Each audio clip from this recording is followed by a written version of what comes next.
Anyway, so next question. Ready? This is a good one. Rapid fire. Favorite cereal? I'm just kidding. This is going to be a really good one. And we try to make I think that we are confident in our systems to transition people from going from nothing to being being in the solar industry, essentially. How do we avoid that? Like, how do you avoid this over-promise, under-deliver culture that we tend to see in the space? Doing just that, just not over-promising. Magic's over here. He just got off a phone call with the homeboy. He's like, the guy was cussing at me, and I was ready to throw the phone through the window. Got a referral out of it. Did you get a referral? You saved the deal and gets a referral. Boom! 2 clap. Yes.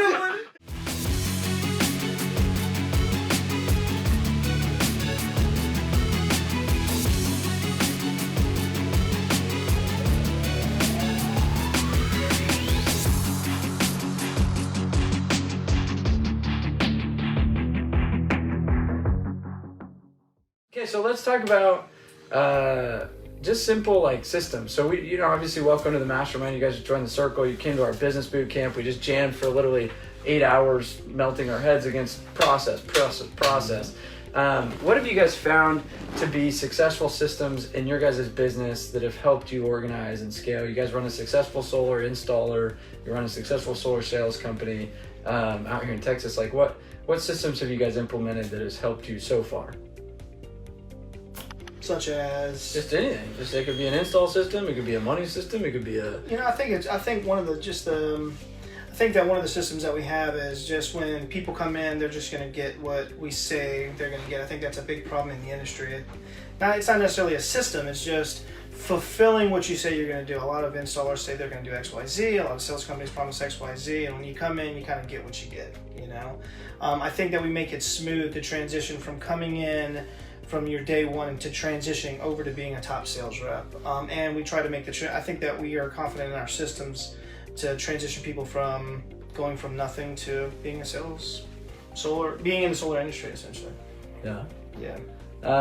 So just the simplicity and delivering. How often, you've been in this for 4, 5, 15 years. How many times do you see reps get kind of hosed by people that are like, here's all the promise in the world, and then they go there and it's like, oh, I was expecting this. How do we avoid that? Like, how do you avoid this over-promise, under-deliver culture that we tend to see in the space?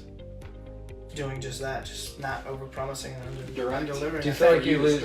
Yeah. Do you feel? I feel it's tough. It's definitely challenging because sometimes being direct and being being straight honest with people isn't what people want to hear. It's interesting because I found throughout my years, the hundreds and thousands of recruits, sometimes people just want to be fugazi. They want to feel like they're going to get X, Y, Z, even if they're not.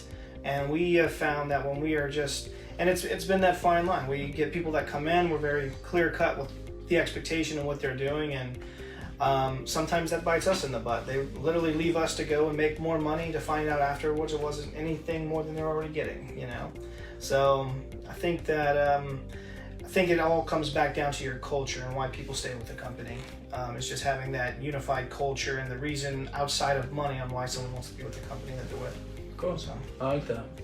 Any other systems that you guys could think of that has helped you, even just on a personal level, stay organized, stay motivated, stay committed? It sounds like, Brandon, you're just the silent assassin that just goes out and slays everybody in town. Man, I just like to, just be humble with people. But first of all, we are led by God, and we put Him first in everything we do.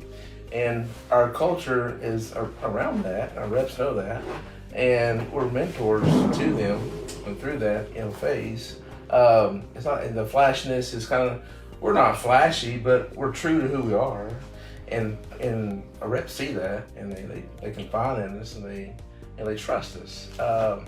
And what we're doing now and about to do is going to be even a bigger plateau for us, put us on a bigger platform to be able to tell us who we're about and what our true values are. So I think that's something that kind of separates us a lot from other companies, and it's true. We're just truthful people, and sometimes it's not good to hear the truth, but like John said, you hit them where they don't want to hear sometimes, but it's the real deal. I love that because a lot of people it's kind of the serving versus pleasing is what I call it. It's like so many times we want to please them by telling them what they want to hear, but it doesn't necessarily serve them. And sometimes it's like, it's in your best interest for me to hit you with the truth, call you out, call a spade, and help you, because that's what's long-term going to have value, return. It's going to, you know, serve you on a higher level. So I love that. Do you have anything to add, Jofel? No. Cool. So question, and this could just be one for each of you guys, so just take a second to think about it. What's one of the hard things that you maybe had to deal with in this industry that you're like, man, I was about to quit, or this pissed me off. I had a day where, you know, I had a manager, I had a situation where it's been a hardship, and then you've been able to overcome that. Because I think a lot of people out there, you know, this isn't an easy job. Like, there's times where your family's stressed, there's times where money's stressed, there's times where homeowner Magic's over here he just got off a phone call with the homeboy. He's like, the guy was cussing at me and I was ready to throw the phone through the window. Got a referral out of it. Did you get a referral? You saved the deal and gets a referral. Boom! 2 clap. Yes. Hit him with it. No, but it's just like, it's so funny because, you know, we deal with that stuff on a constant basis, and a lot of people can't take the heat. You know what I mean? A lot of people can't take the stress that comes from, you know, dealing with, I don't know, just dealing with crap. So does anything come to mind that you were like, man, this has been a hardship and I've been able to overcome that, or something I've dealt with and processed? I think the hardest part in this job is the fear of the rejection, basically. But when you keep going, that fear disappears, you know? So let's talk about like language barrier. I mean, coming to here, not being able to speak fluent English, and being like, I'm gonna knock on some rich white dude's door who doesn't have the patience with some dude like stuttering over his words. You're probably sitting there like, do you want? No, my first time was I know. No, basically I knocked that door. White guy. This is Rodriguez family. No, okay, thank you. Wrong house. Dude, I do that with Indians sometimes. They're like if I know Spanish, luckily, so I can like play the game, because like, no speaking English. I'm like, está bien, habla español. Like, crap. Just saying English, and then they're just like, white boy knows Spanish. Like, and then, but like the Chinese and Indians and like some of the other languages, I'm like, I don't know your language. I'm like, wrong house, my bad. So yeah, keep going. Sorry, but there's got to be that scare and that rejection, the insecurity language. Yeah, the language basically was the hardest part at the beginning, you know, because it's like, okay, what do I need to say right now? It's like, oh my gosh. But I'm focused on Spanish market, you know, Hispanic people. Cool. So you're just kind of like, I know who my audience is. There's enough of them in Texas. We're gonna be okay. Yeah, I train English. That's why I learning a little bit. But yeah, it's basically it's out of my comfort zone. Cool. Mm-hmm. And so a lot of your sales reps and stuff like that, are they all Latin and speak Spanish, or do you have? Yeah, my team is in Spanish. Cool. I have bilingual, but most of them are Spanish speaking. So how do you overcome this fear of rejection, and what have you done to kind of mentally toughen yourself to say get over it? And so basically, when I start this business, in my situation, basically, it's like, okay, what are my options right now? Is go to a restaurant, go to construction, you know, pay 12 hours per hour. It's like, okay, here I make 2,000, 3,000, 5,000 in a week. You know, it's like, okay, it's easy to choose. You know, why don't I do this? Yeah. So, what advice would you give to, maybe there's probably a lot of people who listen to this that are having me translate it for them, and I'm like, sorry if you know that there's still English is their second language, and I know I had a lady literally in Norway just hit me up. I've had Japan, Australia, Latin America. There's door to door everywhere in the world, but I think primarily I have a big audience in Utah or in the United States. But like, there's a lot of people that English is their second language. What advice would you give them as they're still struggling with this insecurity, or they're going to a door trying to, like, if I had to go sell in Spanish, it's hard. Like, what would you tell them? So basically focus on your language. If you're speak English, obviously talk with English speakers. If you speak Spanish, obviously target your Spanish speaker. If you speak Italian, try to find the Italian people, you know. Yep.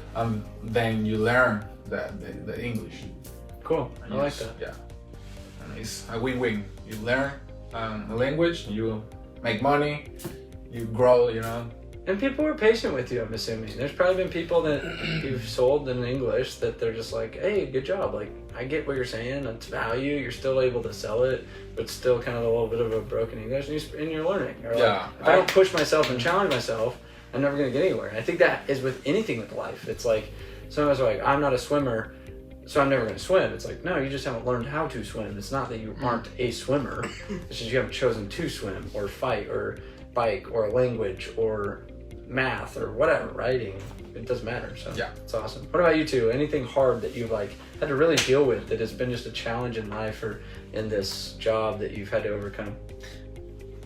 I mean, for me, I think the hardest challenge coming from the alarm industry was I was so used to fast pay. And there's two that are actually hard. They're two totally opposite ends of the stick. But one was you have to wait, 3-4 weeks to wait for the install. I find that a lot of other people find that challenging as well. For me, it was challenging because I was used to, if I sell X amount of deals, I get paid the following week. So learning just to be patient on waiting for my money and how not only be patient waiting for the install, but when coming from alarms, at least you sell it and installs the same day. With solar, you have to tend that customer week in, week out, several weeks down the road and make sure that they're still good, which is complete opposite of alarms. It's like sell it, install it, please don't call me. And solar, it's like sell it. Okay, if they're calling me, I better pick up the phone and make sure they're good, because it's not going to make it to install. So that was one of my big challenges for sure. Cool. Other big challenges, I've heard this recently, just the compensation in solar being so different, how to handle the influx of revenue that comes in. Like, what do you do with it? Making money and actually tending that money and nurturing it to become something bigger is I think a challenge in the industry. I think that people get paid a lot of money, but they have old bad spending habits. So their income goes here, but their spending habits go here, and at the end of the day, they're left with the same thing as where they were at beforehand. And I think that was another thing that I found, the ability when you sell a deal, how much money you would make. What do you do with that money? Where is it going? Okay, so I made a bunch of money. What am I doing with it? Am I just going to blow it now? Am I going to go to get nicer things, or am I going to use it essentially to propel myself in the future? That was my other challenge that in the beginning, that was a hurdle to overcome. Love that. Do you have anything you want to add? Or? I mean, my most challenging thing was, I guess, living out in East Texas, co-ops, selling in co-ops, going into the industry.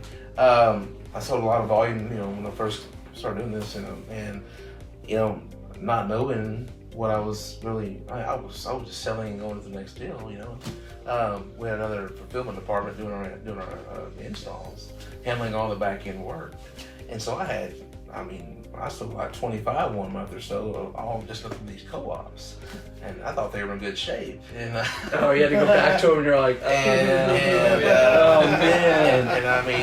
And come to find out, this co-op come out and didn't do any kind of net metering.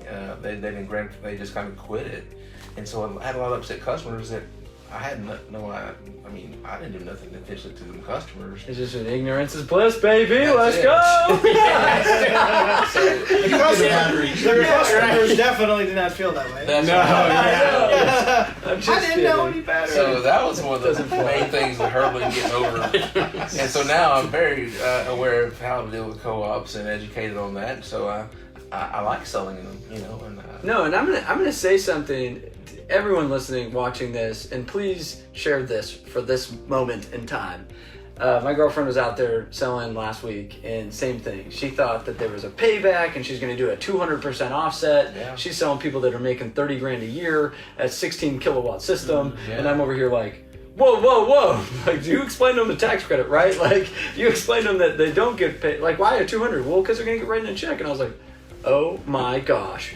Yeah. So train your people, please. Why? Because make sure they're with the right company. Yeah, 18 months down the road, when they don't get that tax check that they thought they were going to get, you're the one getting a bad review, and you're the one getting a pissed off customer, and that's like life-changing money. That's half their income if they think they're making this $15,000 check, and then they're only getting a $2,000 check Correct. back, and that is detrimentally deflating to them. Yeah. And then they're not getting checks from the utility company, or they're not, like, all of a sudden they have a $300 bill still because the co-op Right. is set up this way and they didn't do the battery. You know what I mean? And Absolutely. like, educate yourself before you you can't just put your head in the sand and be like, well, we sold it this way in this market, so I can sell it this way in this market. That is It right. does not work that way, and I've seen Exactly. too many people get mistrained and miseducated, and they're just passed down from their forefathers the crappy education. So pay attention, listen up, and get trained the right way so you're not screwing over customers. And I'm sick of it. I'm sick of seeing it, and it hit home this last week, close to where you literally had to go back to customers and be like, I am forfeiting thousands of dollars of commissions. That sucks. I worked a month out of free charity and had to fix it. You know what I mean? Where some people aren't fixing their shit. Like, it's sad. So anyway, sorry for my little rant.